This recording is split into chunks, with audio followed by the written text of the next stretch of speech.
Antes que nada, debo pedir disculpas por los problemas técnicos, pero ya gracias a Dios han sido solventados en su totalidad. Vamos a dar gracias pues a nuestro anfitrión, pues el ingeniero Javier Herrera, pues director de control de estudios. Gracias por sus buenos oficios, mi querido ingeniero. Y vamos a saludar pues al ciudadano David Rudman, nuestro decano de la Facultad de Ciencias Jurídicas y Políticas de la Universidad de Carabobo. Asimismo vamos a saludar pues al profesor Leonel Sala, al doctor Leonel Sala, y bienvenidos pues todos al plan de capacitación en criminalística y ciencia forense.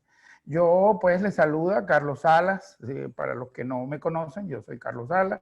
Yo les voy a dictar, vamos a estar impartiendo el día de hoy la clase de Derecho Penal y Criminología. En un primer término vamos a hablar del Derecho Penal y posteriormente pues en otra nueva reunión vamos a conversar acerca de lo que es la criminología. En fin, se había iniciado la reunión, a eso de las 9 de la mañana se comenzó a hablar de temas importantes que tienen que ver con la carrera, pues el campo, el desarrollo que van a efectuar todos ustedes como consultores técnicos, como acreditados pues en el mundo de la criminalística y la ciencia forense. Es importante destacar que para que ustedes puedan tener un desarrollo pleno acerca de sus facultades y actividades en el campo que vayan a desarrollar, ya sea en balística, ya sea en levantamientos planimétricos, ya sean en escenas del crimen, sitio de suceso, documentología. En todas esas ramas deben tener siempre conocimientos muy, pero muy específicos acerca de las materias que nosotros vamos a estar impartiendo en este curso. Es importante resaltar también el hecho de que debemos dar una visión clara de lo que nos rodea en el mundo de nuestra legislación para tener pleno conocimiento acerca de dónde comienzan nuestros derechos y dónde terminan, y dónde comienza el derecho de los demás, pues. Es lógico advertir que para esta materia que vamos a comenzar con derecho penal, esta materia resumimos, hicimos un compendio de lo que tiene que ver con el pregrado. Se le incorporaron en el pregrado de Derecho y se incorporaron algunos temas de relevancia en el posgrado, en la especialidad en Derecho Penal, para que ustedes tengan una idea global acerca del mundo en el cual están sumergidos, pues de un mundo muy excitante, un mundo muy controversial, algo que tiene que ver mucho con nuestra vida cotidiana. Para ello vamos a comenzar, y como ya yo lo dije ya en primer término, ya vamos a volver a repetir nuevamente, pero como hay nuevas personas que están llegando a la reunión, que no tuvieron la oportunidad de observar, de escuchar esta clase, vamos a comenzar diciendo que nosotros, como sociedad, el hombre como sociedad requiere de participación, requiere de...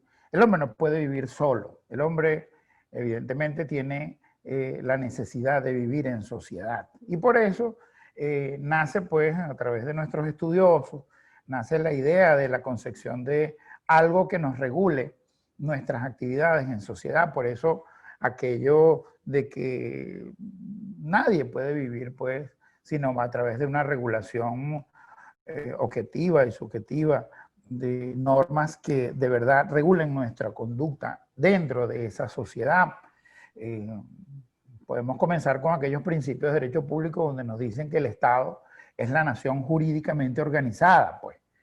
Y precisamente jurídicamente organizada porque evidentemente pues existe un Estado de Derecho, una serie de normas, reglas, principios que regulan esa convivencia dentro de ese Estado.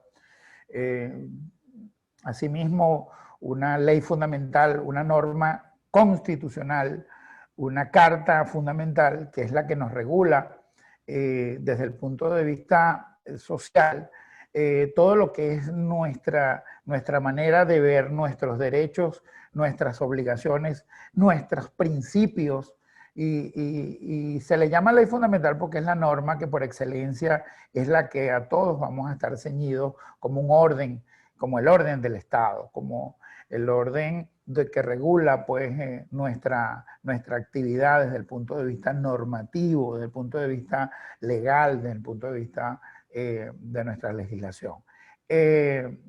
Por eso el Estado es jurídicamente organizado. Vamos a entrar primeramente hablando del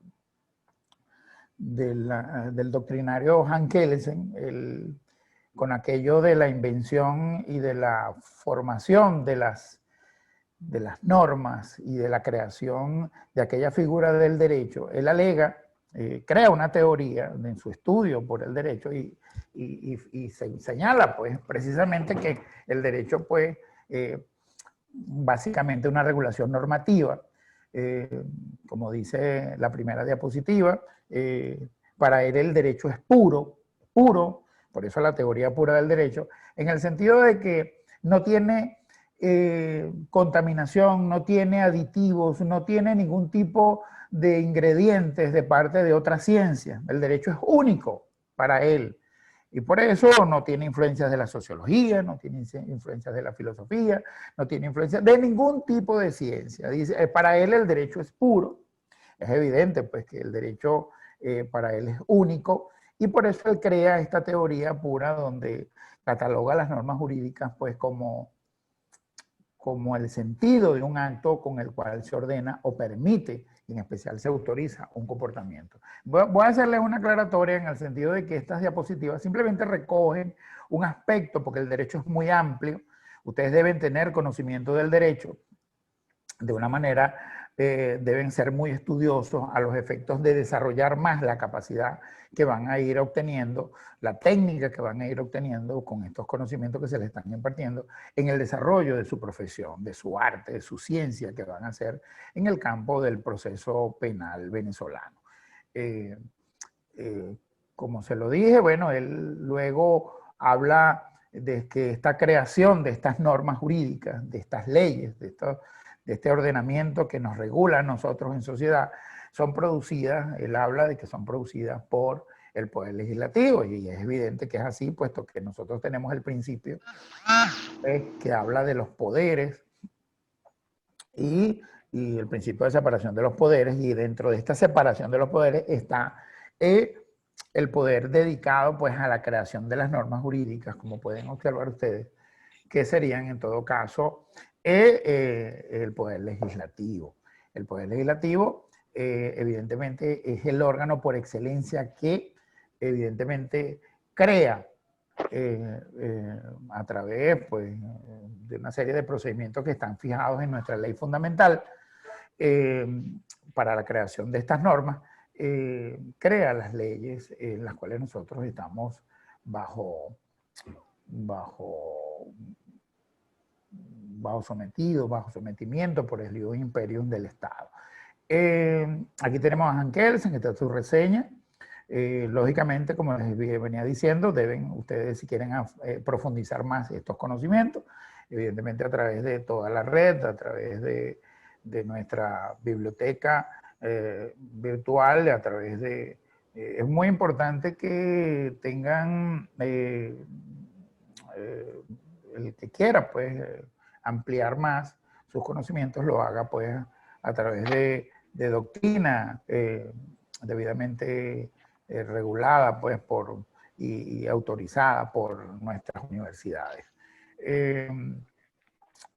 Seguimos con las diapositivas y vemos entonces que con ocasión, para más o menos graficarle a ustedes el establecimiento de esta teoría, él habla de la pirámide. La pirámide de Kelsen, como ya les dije, pues establece un orden normativo con una serie de leyes que van jerarquizadas una a través de la otra. Pueden observar ahí el primer nivel, el nivel que es el nivel fundamental, donde está, en nuestro caso, está la Constitución de la República Bolivariana de Venezuela, una de las constituciones, y me jacto de decirlo, pues una de las constituciones más modernas del mundo. Muy excelente nuestra constitución. Nosotros damos gracias por tener una constitución tan desarrollada, tan actualizada, tan modernizada como nuestra constitución. Seguidamente viene el nivel legal, que es el nivel legal donde están establecidas pues las leyes orgánicas, leyes especiales, leyes ordinarias. Están los decretos leyes, que están muy de moda en estos días por la política seguida por nuestro gobierno, en el sentido de que básicamente se ha convertido pues en regular, se ha puesto más dinámica la regulación de nuestra legislación, y eso es muy positivo para nosotros, toda vez que cada acto, cada situación que deba ser regulada de emergencia bajo una autorización, evidentemente, que el Ejecutivo Nacional como poder pues nos crea los decretos con fuerza de ley, regulando determinada materia de importancia para el Estado, pues como tal. Luego seguimos con el subnivel, un nivel terciario, donde estamos en el grupo de los reglamentos, las ordenanzas y las sentencias. Estos son, como decir, son también normas jurídicas, pero ellas ¿qué hacen? Desarrolla, en el caso del reglamento, desarrolla el contenido, amplía el espíritu y propósito y razón de la ley, de las leyes, ¿entiendes? El reglamento. Luego vienen las ordenanzas pudieran ser las que son emanadas pues de las cámaras municipales en los distintos municipios que tenemos en toda Venezuela. Y por último, también hay muchos, hay actos administrativos, solamente se reseñan aquí algunos importantes, pero tenemos las sentencias dictadas por los tribunales de justicia. Esas son normas también, son regulaciones específicas de importancia porque fueron debatidas en un proceso judicial, en un proceso donde fueron creados, ¿verdad? Y claro, evidentemente, cada una de estos, del subnivel, del nivel sublegal, del nivel legal, van a respetar a la Constitución de la República Bolivariana de Venezuela. No van a ir en contra de allí.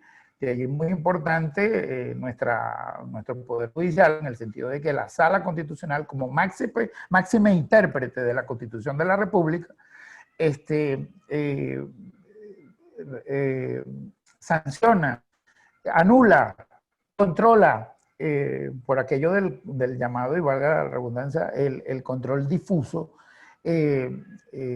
anula cualquier elemento, cualquier norma, cualquier dispositivo que pueda ir, cualquier ley que pueda ir en contra de la regulación constitucional. Seguimos con la próxima, ya tenemos entonces la explicación que dimos al principio de la clase, donde estaban todos y cada una de los niveles. El nivel fundamental está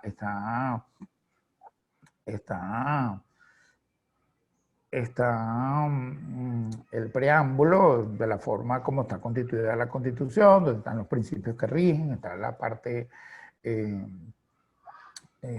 dogmática, que es donde están básicamente lo que es la forma del Estado, los regímenes, de los derechos y garantías constitucionales que nos benefician a nosotros.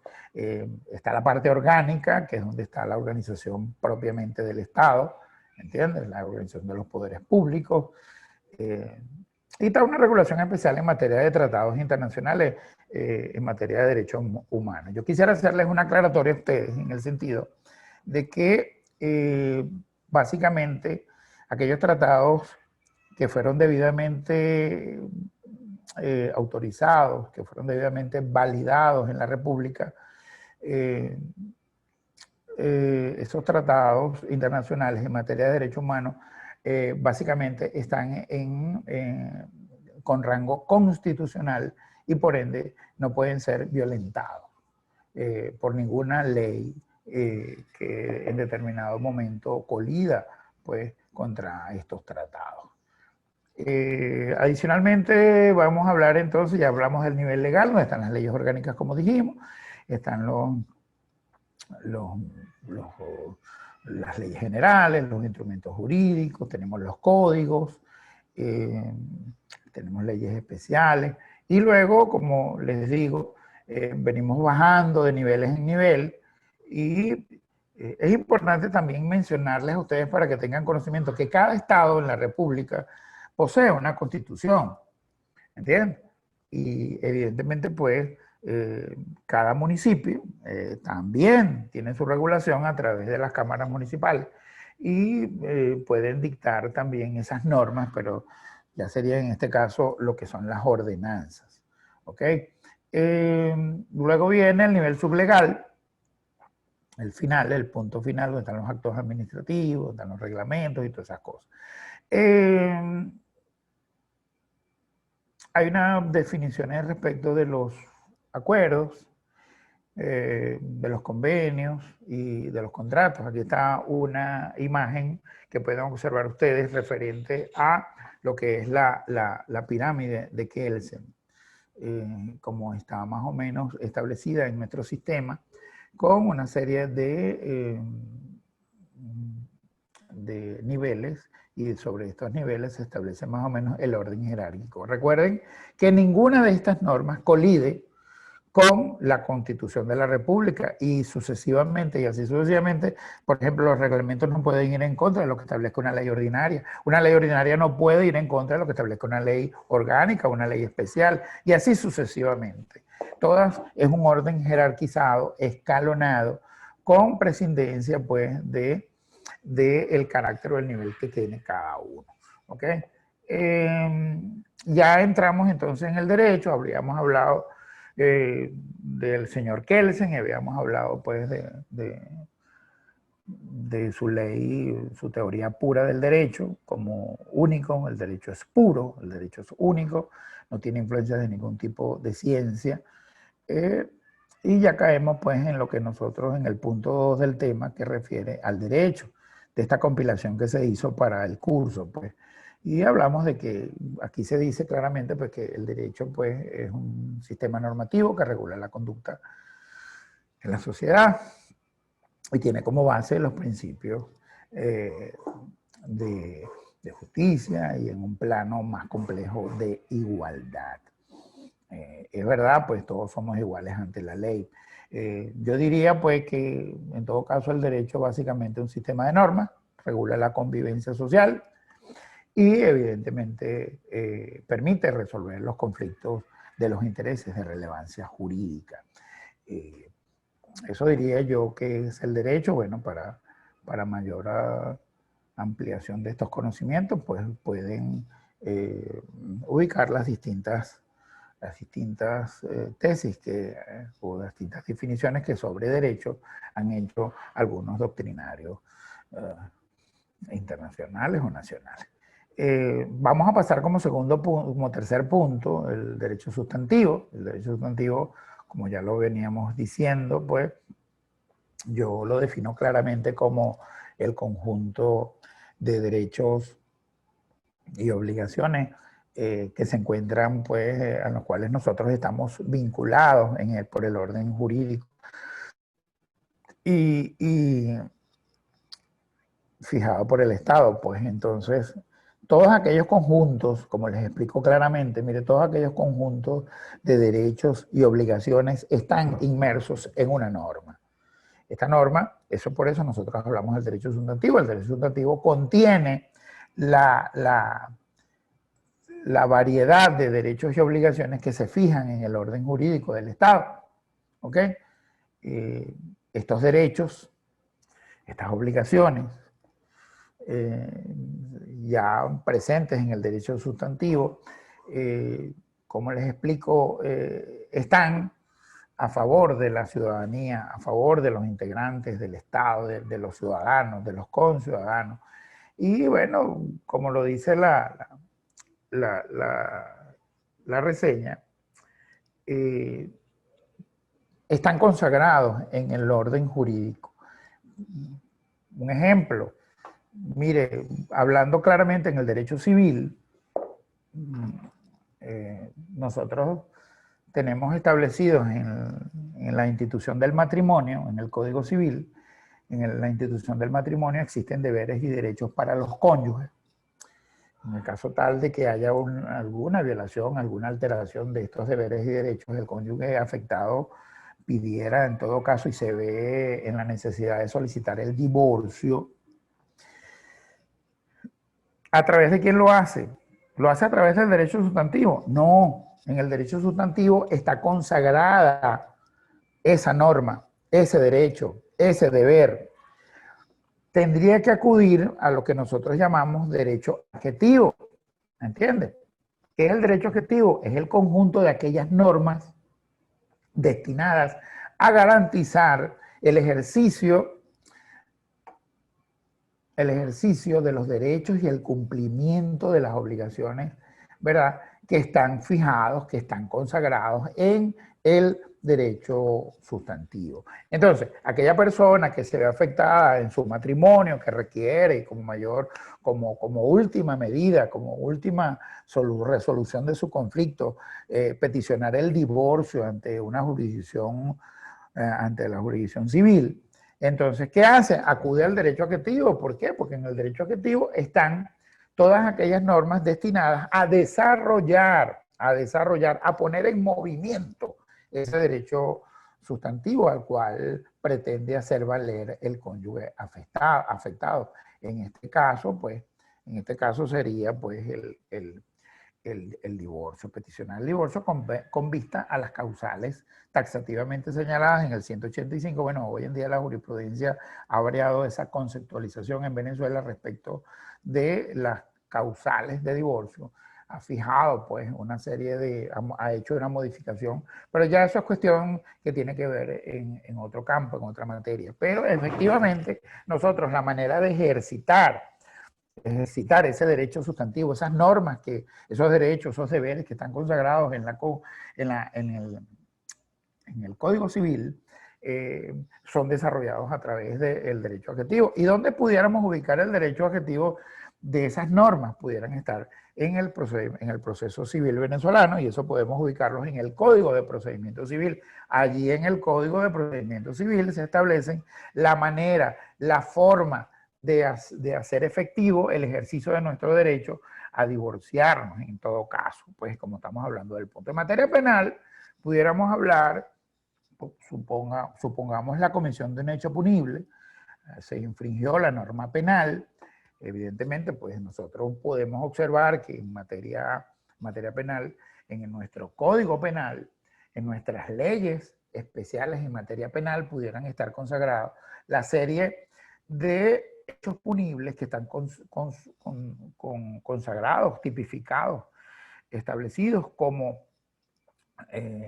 delitos, como hechos punibles, y la violación, la transgresión de esas normas pudiera dar motivo al ejercicio del derecho adjetivo, o sea, destinado al castigo, a asegurar, se cometió un hecho punible, entonces vámonos al derecho adjetivo. En el derecho adjetivo, en este caso, nuestro Código Orgánico Procesal Penal, se establece toda una gama de procedimientos especiales ordinarios y especiales, sobre el castigo a la infracción de determinadas normas en el derecho penal, en el derecho sustantivo, consagrados en el Código Penal.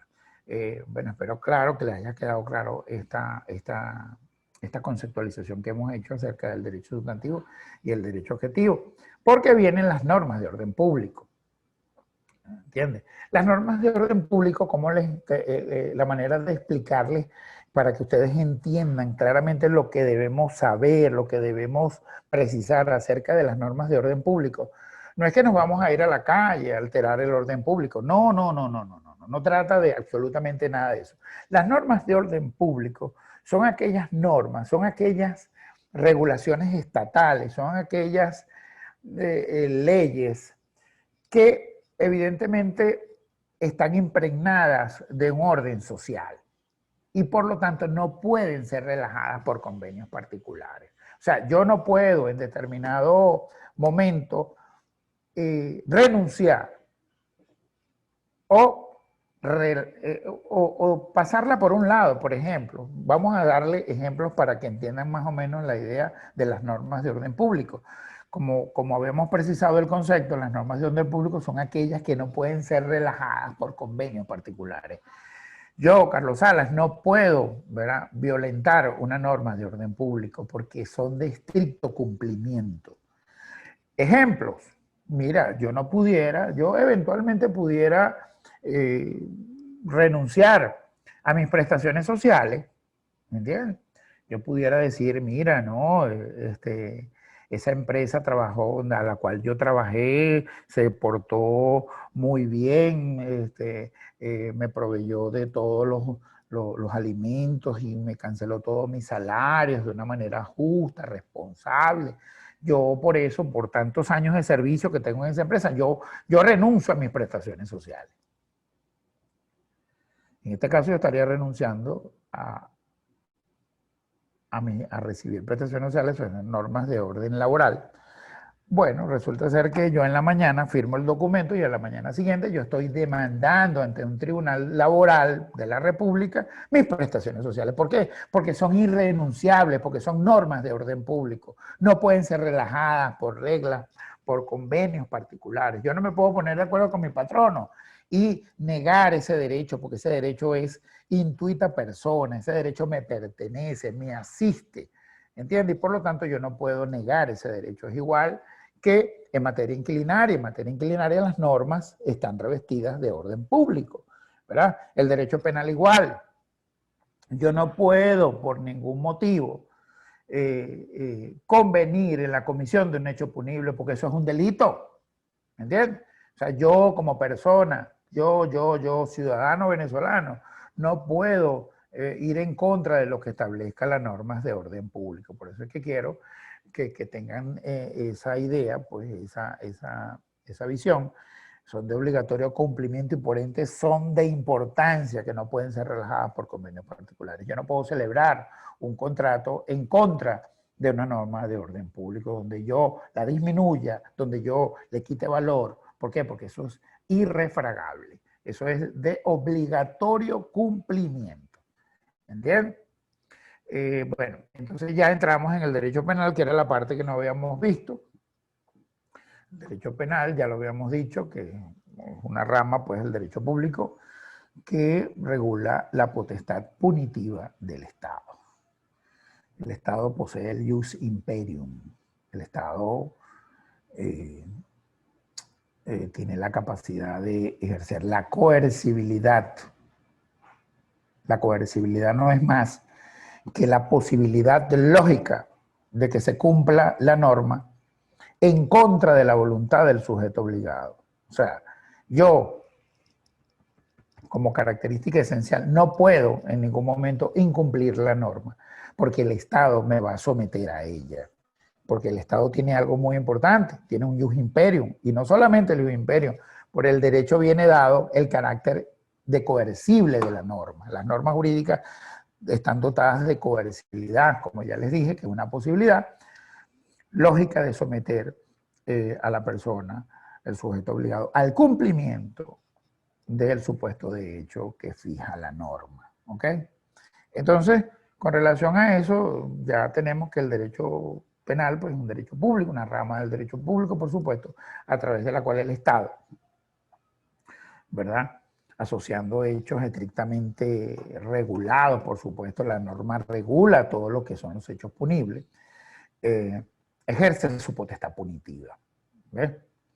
Y evidentemente vamos a estudiar en este tema, cuando adelantemos los elementos del delito, vamos a estudiar la pena, que es la consecuencia directa por este castigo, entre comillas, porque la mayoría o la totalidad de los doctrinarios ya está fijando a la pena siempre se ha mantenido el criterio de ser resocializador, el carácter resocializador de la pena. Y la pena no se ve como un castigo, o sea, sino como una manera, ¿verdad?, una manera de reinsertar a aquella persona que de alguna u otra forma incurrió en violación de una norma, para reincorporarlo nuevamente a la sociedad mediante un adoctrinamiento y se permita pues que él vuelva a ser reinsertado en la sociedad y que no siga cometiendo delitos. Bueno, tenemos entonces varios temas que se desarrollan en las láminas. En las láminas, para que ustedes tengan más o menos un conocimiento. Luego vienen los caracteres del derecho penal. Muy importante las características que posee el derecho penal. El derecho penal posee varias características. Una de ellas es público. ¿Por qué es público? Ustedes cuando tengan la oportunidad de ser evaluados en el curso y les pregunten por qué el derecho penal es público, ¿ve? Porque el derecho penal no va destinado a proteger a la persona perjudicada por el delito. Si bien es cierto que esa es la idea, no, el derecho penal es público porque el derecho penal va respondiendo al interés de la colectividad. Acuérdense que hay un bien común que hay que ser protegido. En el caso de la vida, el derecho a la vida, se protege el derecho, por eso se califica pues el homicidio, ¿verdad? Porque el Estado, el bien jurídico que se protege en este caso es la vida. Entonces, por eso es público. ¿Por qué? Porque la sanción no se impone respondiendo al interés de la persona perjudicada, sino que la sanción se impone por el delito, sino respondiendo al interés de la colectividad. ¿Ok? O sea, la colectividad así lo requiere y así, por eso es público. Es punitivo porque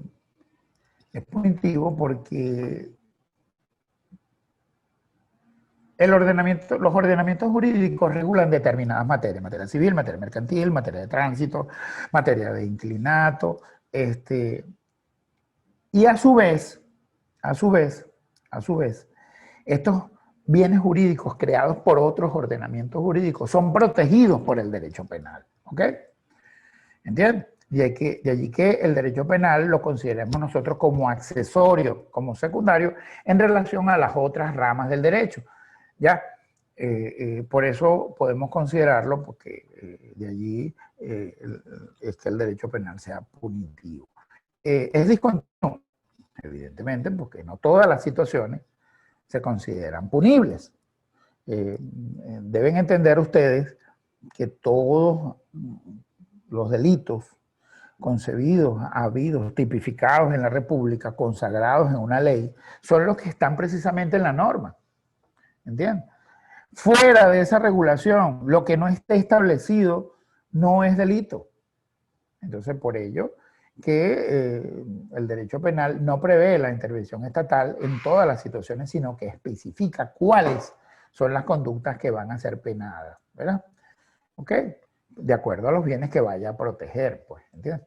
De allí que se considere que valorativo, porque al seleccionar las conductas más peligrosas, le da importancia a su carácter dañino. Pues es evidente que todas aquellas conductas que de una manera u otra causan daños, causan malestar, o sea, modifican la conducta regularmente aceptada y está tipificada como delito o falta en nuestra ley, debe ser sancionada. Por eso es que es discontinuo. No todas aquellas conductas que en el cúmulo pues, de nuestra sociedad están siendo reguladas de manera punible, no todas. Fíjense que de ahí la otra característica, que es regulador de conductas. Y en ese sentido, se regula la conducta porque, en contraposición, porque lo que se exterioriza es lo que se castiga. O sea, el derecho penal no lo castiga usted por lo que está pensando, ¿entiende? El derecho penal castiga son los hechos, los actos consumados, ¿ok? Aunque más adelante veremos una nueva tesis dentro de las ramas del derecho penal, unas nuevas doctrinas, donde ya se está pensando en la persona sumamente peligrosa, en la peligrosidad del sujeto, y por ende, pues, no se está castigando propiamente por lo que exterioriza. No por el hecho que cometa como tal, ¿okay? Sino por la conducta de cómo desarrolla ese sujeto su actuación. Entonces, por esas cosas se está llegando pues, a modificar esta característica, pero el derecho penal es regulador de conductas. El derecho penal, en ese sentido, regula la actuación de la persona dentro del mundo social, ¿ok? Ya sabemos que si el semáforo se puso rojo, debemos detenernos, ¿ok? Si yo avanzo, entonces será consumada una violación a la norma de tránsito y por ende seré castigado, ¿ok? O sea, exteriorizar esa conducta ya es un hecho consumado, violenté la ley de tránsito y por eso entonces seré sancionado, ¿ok? No se puede castigar el derecho penal por los pensamientos. El derecho penal es de última ratio, eso es otra característica. El derecho penal funciona de última instancia. El derecho penal es el último recurso, el último recurso. El derecho penal, digamos, vamos a verlo desde ese punto de vista, el derecho penal sería la última alternativa que nos quede de no poder lograr resolver los conflictos por otros medios. De allí las fórmulas alternativas a la resolución de los conflictos. De hecho es importante establecer de que ya eso es un tema aparte. En nuestro Código Orgánico Procesal Penal figura los acuerdos reparatorios como fórmulas alternativas a la resolución de los conflictos en determinados delitos, no en todos, básicamente aquellos delitos donde tenga que ver simplemente lo material, el patrimonio, ¿no?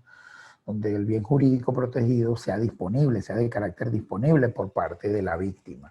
En esos casos, ¿verdad?, se puede llegar a acuerdos reparatorios. Pero el derecho penal es de última ratio, por eso, antes de llegar pues, a acudir a esa vía, a esa instancia judicial, es importante, pues, ya cuando no se puede hacer absolutamente nada, entonces el derecho penal actúa, ¿ok? Por eso es de última ratio, funciona en esa última instancia judicial para sancionar esa conducta que evidentemente está incurriendo el sujeto activo, pues. Y bueno, como dice la diapositiva, su intervención se vuelve necesaria para penalizar las conductas más peligrosas, ¿ok? Es cultural, también es cultural, en el sentido de que depende de la cultura de cada pueblo, ¿ok? Nosotros, aquí en Venezuela, está castigado como delito la bigamia. Eso está penalizado, pero en otros países, donde se permite pues, el tener varias mujeres, no está penalizado. O sea, eso va a depender entonces, por eso el derecho penal es cultural, porque va a depender de la concepción de que es un delito, pues, según la doctrina, según la costumbre que se realice en esas zonas, en esos países. No se sanciona en todos los países, no se sanciona las mismas conductas. Es evidente, pues, que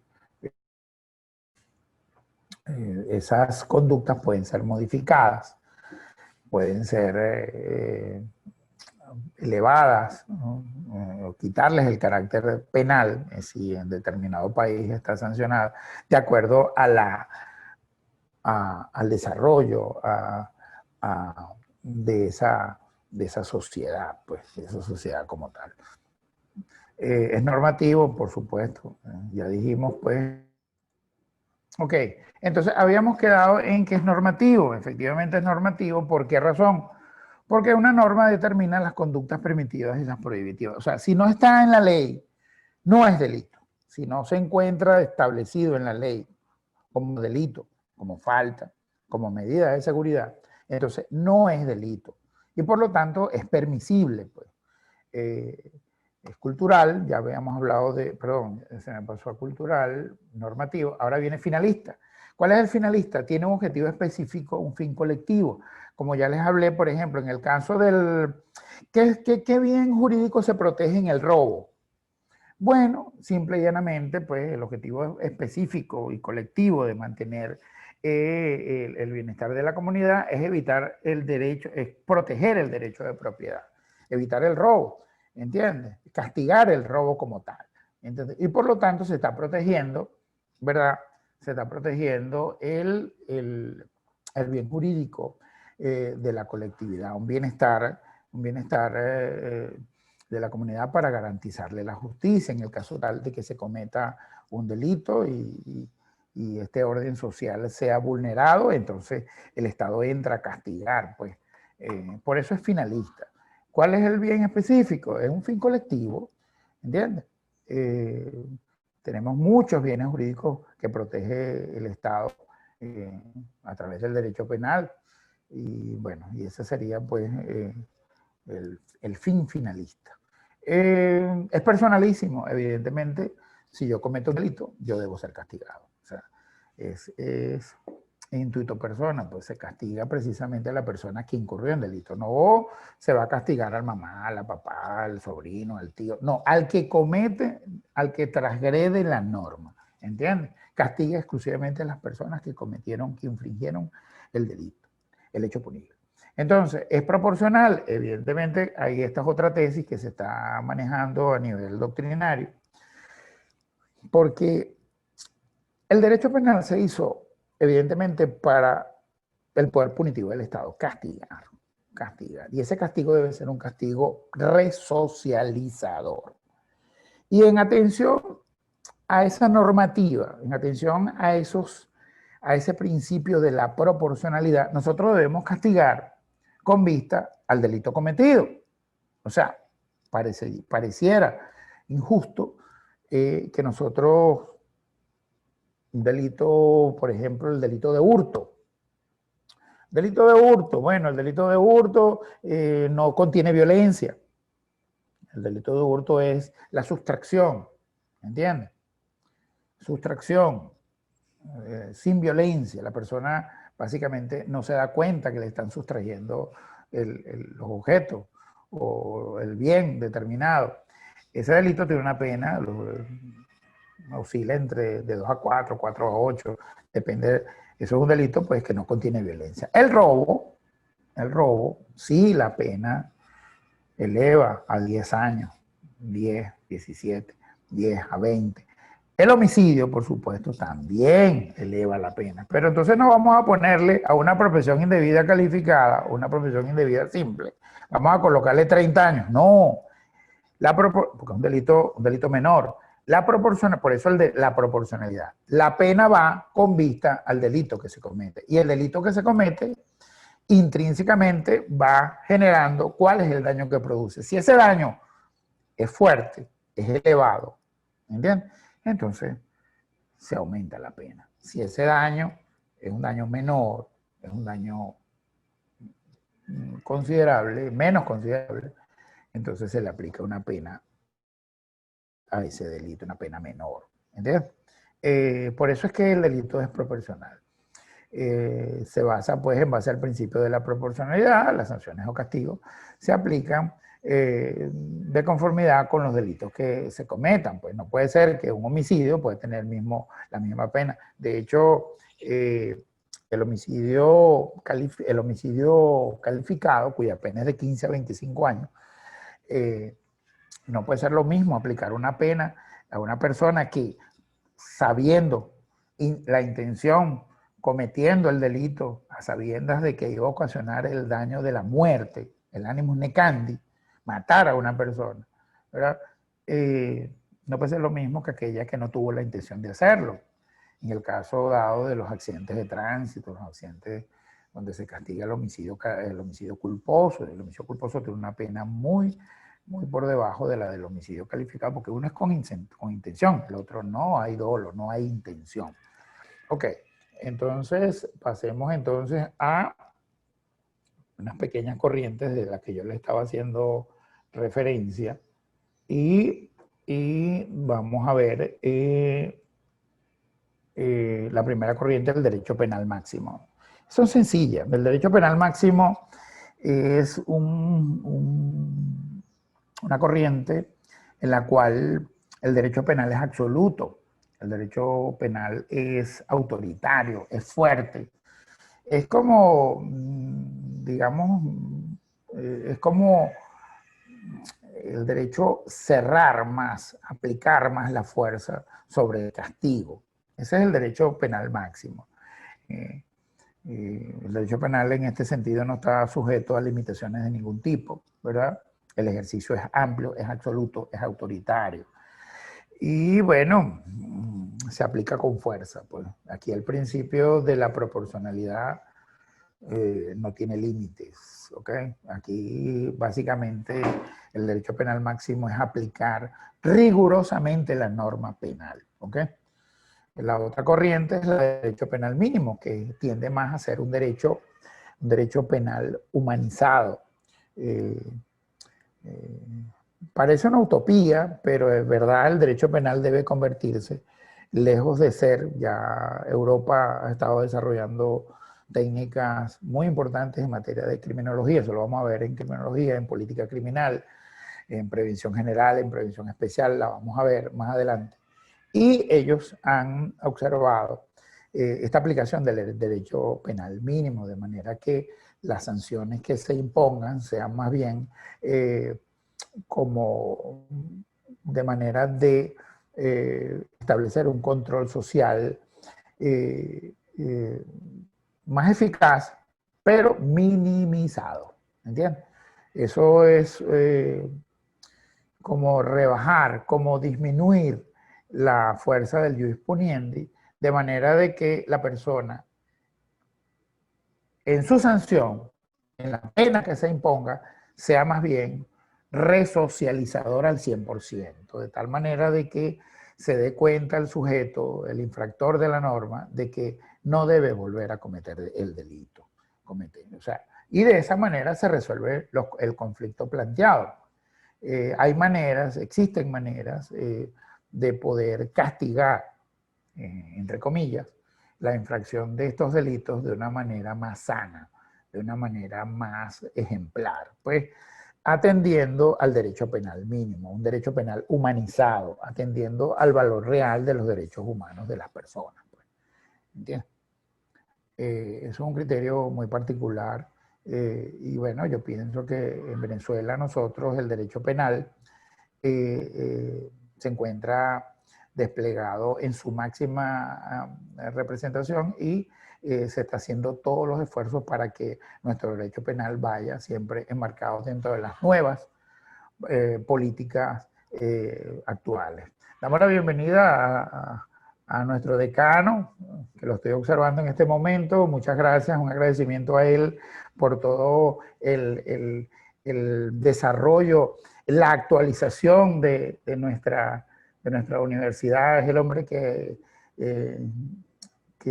nos ha puesto a nosotros pues a derecho prácticamente con las nuevas tendencias del derecho procesal penal, del derecho procesal civil, y nos ha brindado pues ese gran apoyo en desarrollar aquello que es vencer las sombras, ¿okay? Dentro de la universidad. Gracias, mi querido decano, un aplauso para usted.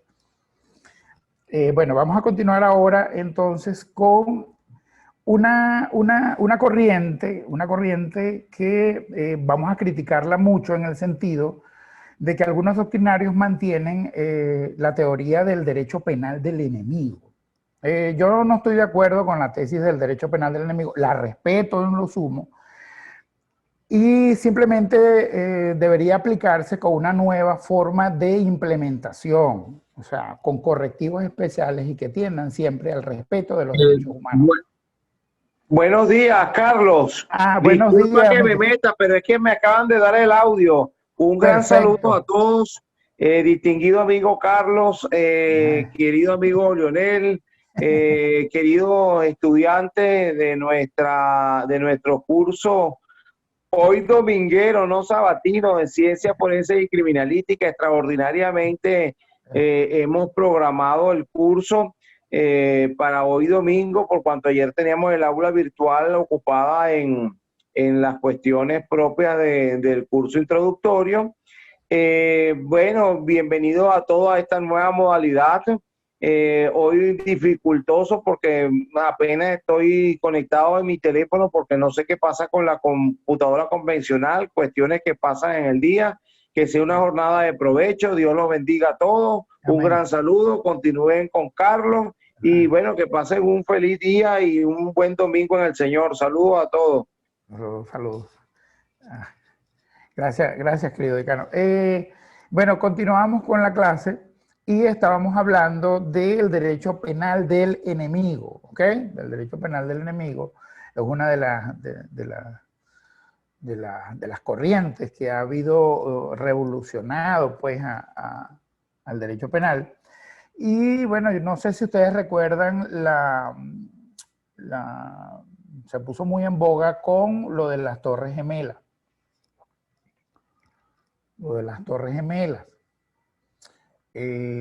Precisamente la expresión está acuñada por Gunther Jacobs en 1985.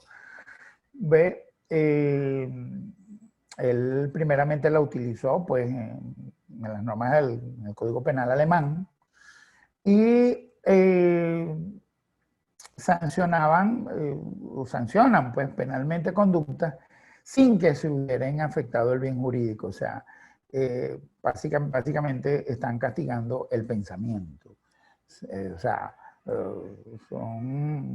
no castigan al autor por el hecho delictivo como tal, sino que castigan al autor por el hecho de considerarlo peligroso. Entonces, con aquella cuestión de las Torres Gemelas, se puso muy en boga la teoría del derecho penal del enemigo, en el sentido de que si tenemos personas que están con el terrorismo, si tenemos personas que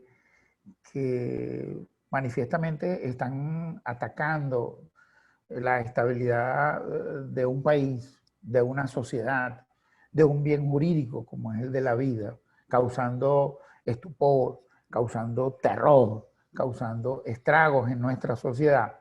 Es evidente que si lo tenemos determinado y lo tenemos precisado con elementos, yo no voy a esperar que él me ataque, yo no voy a esperar que él haga uso de su actividad terrorista, sino que yo de inmediatamente lo elimino. Esa es la teoría del derecho penal del enemigo, ¿entiendes? Se castiga al autor por considerarse peligroso. Eso pienso yo porque tengo ciertas reservas al respecto, porque el derecho penal es matemático, el derecho penal es exacto, el derecho penal es una forma de establecer el castigo de una persona mediante un juicio, ¿entiendes? Donde hay elementos, donde hay evidencias, donde hay actos de investigación que a primera vista lo sancionan, lo incluyen como autor o coautor de ese hecho. Luego se le hace una etapa de investigación en el cual se le da el derecho a defenderse de los hechos que le son imputados por el Ministerio Público y posteriormente, una vez que esa conducta que a primera vista fue evidenciada en una flagrancia o nacieron de unos elementos de actos de investigación desarrollados por el Ministerio Público, ordenan el enjuiciamiento de esta persona, entonces se procede a formalizar entonces la acusación contra este ciudadano y posteriormente el Tribunal de Control debe verificar, establecer la legalidad de ese acto de investigación como tal, de ese acto conclusivo como tal, lo cual, si está ajustado al enjuiciamiento criminal de la persona, entonces se procede a la etapa de juicio donde se debatirá en ese contradictorio, se debatirá acerca de la inocencia o no de esta persona que a primera vista se presume inocente, pero las pruebas de cierto modo lo involucran en el hecho punible como tal, de manera que hay que debatir respecto de esta responsabilidad que le está imputando el Ministerio Penal, el Ministerio Público en esos hechos que le son etiquetados. Esa es la tesis. Entonces ahora venimos con una estructura rapidita de lo que es el Código Penal venezolano. Evidentemente existen leyes como la ley de drogas, como la ley de ilícitos cambiarios, la ley de precios justos. La ley de ilícitos cambiarios fue derogada. Existen otras normas como la ley de robo y hurto de vehículos, la ley contra la delincuencia organizada, la ley anticorrupción. Existen otras leyes, lo cual establecen otra serie de delitos. Por lo tanto, vamos a dar esta estructura del Código Penal porque normalmente debería estar reseñado todos acá, pero por la amplitud de la gama de delitos que se cometen, entonces leyes especiales regulan estos otros hechos punibles.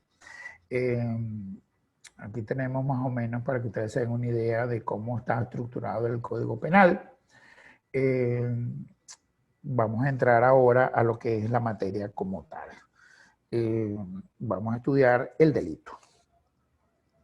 Entonces, la tradicional definición del delito, una acción típica, antijurídica y culpable, sometida a una sanción penal y a veces a condiciones objetivas de punibilidad. Ese es el delito. ¿Qué es un delito? Una acción, una omisión. Típica, es antijurídica, es imputable. Culpable, sometida a una sanción penal. Ese es el delito. Una acción típica, antijurídica y culpable. ¿Ok? Entonces, eso es lo que es el delito. Tiene ciertos elementos en esta definición.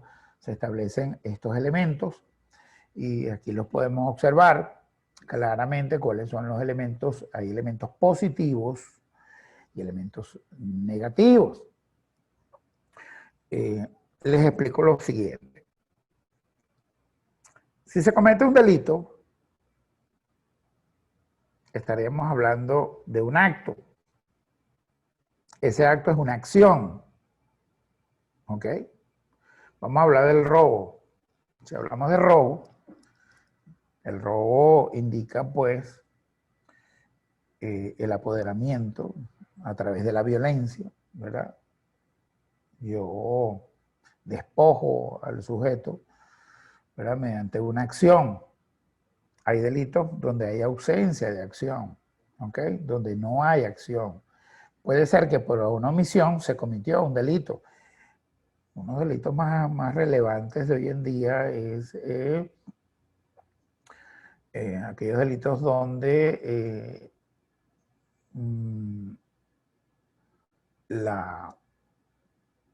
donde yo omito actuar, accionar, fijar pues una conducta, omitir esa conducta y se produce un hecho punible. El hecho de la falta de socorro de una persona, teniendo la posibilidad de socorrerla, pues, y esta persona muere, fallece, puede el delito de omisión de socorro. Ahí hay una ausencia de acción, ahí la persona prácticamente en sí es un acto. Ahí hubo una acción, pero la acción viene referida a un punto negativo, lo que es la ausencia de acción. ¿Por qué es típico? Porque es típico. ¿Ven? Vemos acá, entonces, en la primera, en esta diapositiva, se trata de una conducta humana voluntaria, como les dije, positivo, una acción, esa es la acción. Y la negativa, el punto negativo sería la omisión, ¿ok? ¿ok? ¿Ok? A través del resultado, ese resultado dañoso contra el interés jurídico tutelado por el Estado, yo actué. Puede producirse en una acción propiamente dicha o una omisión. Yo dejé de actuar de esa forma y por eso se produjo. Tenemos el artículo 61, para que lo lean, ¿ok? Nadie puede ser castigado como reo de delito no habiendo tenido la intención de realizar el hecho que lo constituye, excepto cuando la ley se lo atribuye como consecuencia de una acción u omisión. Para aclarar el punto de la omisión, ¿ok? Luego tenemos la tipicidad. ¿Por qué el delito es típico? El delito es típico porque el delito está establecido en la norma, porque está en la norma, porque está regulado por el Estado como delito, fue fijado como delito. ¿Entiendes? Entonces, por eso es típico, por eso es que el delito es típico. Y evidentemente hay una relación, perfecta adecuación entre el acto que se desarrolla y en la vida real, ¿ok? Y la norma jurídica. El que causa la muerte a otra persona será castigado. Entonces, con intención, por supuesto. El que con intención causar de muerte a otra persona será castigado. ¿Ok? Entonces, una relación perfecta de adecuación entre el acto de la vida real, el ánimo necandi que tenía el sujeto activo de causar la muerte a esta persona, ¿verdad? Y la norma jurídica, ¿entiendes? Igual sucede en los casos de hurto, cuando la persona sustrae, cuando la persona, el robo, cuando la persona se apodera, ¿verdad? Ejerciendo violencias o amenazas contra la vida, entonces ya sería el robo, ya con eso se tipifica el delito como tal. ¿Por qué es antijurídico? Es contrario a la ley, es contraria a la costumbre, es contraria a las normas culturales, ¿ok? O sea, todo es violatorio de la ley y por eso así la ley lo reconoce, ¿ok? Por eso así la ley lo establece como delito. Imputabilidad. La imputabilidad, evidentemente como elemento, es que debemos tener capacidad. La capacidad de ser sujetos de derecho, de responsables, pues. Entonces, es evidente que nosotros tenemos, para ser imputables necesitamos tener 18 años, ¿ok? Y esa es la mayoría de edad. ¿Qué sucede cuando se cometen delitos personas con menos de 18 años? Bueno, hay que establecer lo que fija ahora la nueva ley de protección de niños, niñas y adolescentes, que ahora se establece como límite los 14 años, ¿ok? O sea, todas aquellas personas menores de 14 años son irresponsables. No son objeto de delitos. Para poder ser imputables tienen que ser mayor de 14, ¿ok? Para ser enjuiciado por la jurisdicción de responsabilidad del adolescente. Igualmente nosotros para ser imputables debemos tener en el juicio ordinario, en la responsabilidad penal ordinaria, necesitamos tener, ¿verdad?, 18 años. Por eso es imputable la persona. Es evidente que una persona que no tenga discernimiento, una persona que esté afectada en su mente, alguna persona que tenga problemas de problemas mentales, pues estas personas no serán imputables, evidentemente porque no tienen discernimiento. Para poder ejecutar un acto hay que tener voluntad, y esta voluntad nosotros la podemos observar es en el discernimiento, en el dolo, en la intención. Evidentemente una persona que te he tocado mentalmente no va a tener, pues, o no tiene ni idea de lo que está haciendo, lo que está cometiendo, el hecho punible que está cometiendo, pues no tiene ni idea, no tiene intención de hacerlo, no tiene discernimiento, no sabe lo que hace. Por ello, aquello de la imputabilidad. Culpabilidad. Culpabilidad. Como lo dice la ley, es un juicio de reproche. que se hace al autor del delito, pues. Entonces, son todos aquellos presupuestos que constituyen elementos para que la persona sea responsable de un hecho punible como tal, ¿ok? Y evidentemente, pues, esa reprochabilidad personal de la acción antijurídica debe ser de forma tal que la acción se manifiesta como expresión jurídicamente reprochable de la personalidad del agente. X. Si el supuesto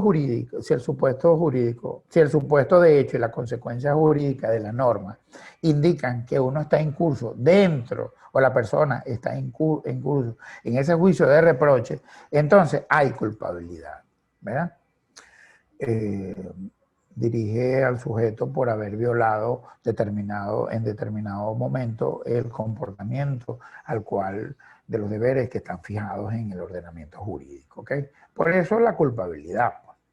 Seguidamente tenemos la pena. La pena es el castigo. La pena es la conducta, es una consecuencia de la conducta que uno desarrolla en cuando se comete el delito como tal. ¿Entiendes? Entonces debe establecerse con base a la exigencia del tipo y el individuo imputable que resulte culpable. Entonces, es el carácter específico del crimen. Para eso fue creado la norma. La norma fue creada para una sanción. Y ya como les dije, pues, por ello constituye un elemento del delito porque la pena es el castigo por el bien jurídico que se ha infringido como consecuencia del acto antijurídico que ha cometido pues el sujeto activo. Esa es la pena. Ya habíamos hablado de que la pena, les había mencionado, debe ser resocializadora. Entonces, viene un punto muy importante, ya estamos llegando a los finales. Viene un punto muy importante que refiere en el curso, que se trata acerca de la importancia del derecho penal en la sociedad. ¿Por qué es importante el derecho penal en la sociedad? Bueno, ahí debemos relacionar algunos aspectos. El primer aspecto es la pena. Ya sabemos entonces que la pena involucra una restricción de los derechos de la persona, ¿verdad? Una pérdida de los derechos del sujeto que se es hallado responsable en la comisión de un hecho punible, ¿ok? Es una conducta punible contemplada por la ley, impuesta por el órgano jurisdiccional, por supuesto. Y sabemos que esta pena debe ser resocializadora. O sea, esta pena debe buscar la manera de que la persona que está en curso en el hecho punible como tal sea reinsertado nuevamente en la sociedad. Para ello, entonces, esa es la primera importancia. La primera importancia del derecho penal en sociedad es aplicar la pena. Y ya sabemos, entender a la pena, el concepto de pena y aplicarla de una manera que respete los derechos humanos del infractor de esa pena, de ese delito, de esa comisión, de ese hecho punible. Entonces, de allí viene el segundo aspecto, que sería el sistema penitenciario. ¿Verdad? Por supuesto, es importante el derecho penal porque el derecho penal, en esa tesis, en sociedad, por supuesto, establece primero la sanción que va a ser impuesta por la protección a los bienes jurídicos de la sociedad. Segundo, un sistema penitenciario, porque evidentemente la pena, por el carácter resocializador, tiene que ser un sistema penitenciario cuyo propósito contemporáneo sea la reinserción del penado, ¿ok? La reinserción del condenado. Porque Beccaria, un tratadista de derecho penal del siglo pasado, señalaba que cuando la persona sancionada, cuando la persona condenada por el delito es llevada a la cárcel, cuando entra, el que entra es el hombre. Cuando entra es el hombre. El delito queda afuera. Entonces, por ello, entonces el sistema penitenciario debe ser un sistema penitenciario establecido precisamente para la reinserción social del condenado. O sea, que no sea un instrumento, ¿verdad?,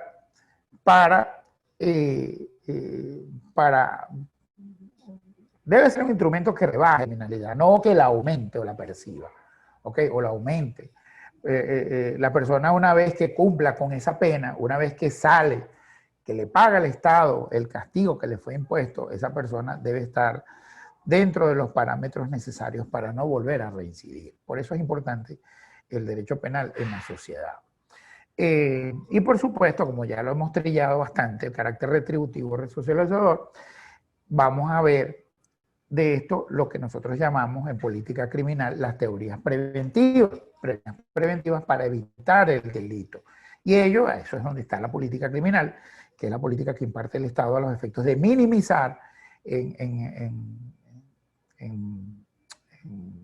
lo menor posible la comisión de los delitos, la criminalidad. Tenemos dentro de las teorías preventivas, tenemos a la prevención general y segundo, a la prevención especial. ¿Ok? La general es la que va dirigida a la colectividad. O sea, como especie de una serie de unos mensajes que le deben llegar a través de la política criminal implantada por determinado Estado, ¿okay?, concibiendo la manera de evitar el crimen. O sea, política, una política criminal es la política que hay respecto del patrullaje de nuestras avenidas, nuestras calles, por parte de la policía del Estado, es quien debe, evidentemente, como prevenir el delito, debe hacer sus recorridos normales, ¿ves? Como señal de que existe autoridad. Es evidente que si nosotros estamos en presencia de los cuerpos policiales en cada momento, las personas se van a saber comportar, ¿entiendes? Esto es una manera de planificar, como de disminuir, de producir en prevención general, ¿verdad? Además de la publicación, de la publicidad respecto de evitar cosas, de evitar el ladrón, la ocasión hace al ladrón. Eso es una situación que se viene pasando por nosotros mismos porque no actuamos conforme somos muy descuidados dentro de la comunidad. Por eso entonces convertimos a personas potencialmente en delincuentes. ¿Por qué? Porque no damos cumplimiento efectivo a la previsión que nos da el Estado respecto de prevenir el delito. O sea, básicamente, pues, esta prevención de la colectividad para tratar de evitar el delito. Y decirte, mira, en publicidad, mira, no cometas, mira, está prohibido parar alimentos porque la ley de precios justos te sanciona. Por favor, actúa de manera prudente cuando salgas de tu casa. O sea, esa es la manera de hacer. La prevención especial es aquella que va dirigida al sujeto que está penado, al sujeto que pecó, al sujeto que infringió la norma penal, ¿entiendes? Esa es la prevención especial, dirigida precisamente, pues, eso lo vamos a ver más ampliamente en criminología. Son los estudios que se le hacen a las personas que se encuentran penadas en un recinto carcelario y en un centro penitenciario para tratar de reeducarlo, pues, precisamente, y dar ese carácter resocializador de la pena, del tanto que hemos hablado de ella. Y bueno, y orientar, pues, a esta persona que se encuentra, pues, desorientada respecto del mundo donde está inmerso. Luego tenemos, ya vemos la última importancia, que es el punto D, la política criminal. Ya vemos ya que se concibe como una sección de la política pública destinada pues a la planificación, ejecución y control de, de los lineamientos preventivos y represivos para la lucha contra la criminalidad. Para finalizar, ya terminando con la clase, en la próxima hablaremos entonces de criminología. Debemos decir que Séneca señalaba algo de importancia: ningún hombre inteligente impone una pena porque sea pecado, sino para que no se peque. Eso lo decía Séneca. Es muy importante, muchachos. Espero que les haya gustado pues la disertación, y para cualquier duda al respecto, bueno, tenemos esta vía para responder todas aquellas inquietudes que hayan quedado, pues. Espero les haya gustado.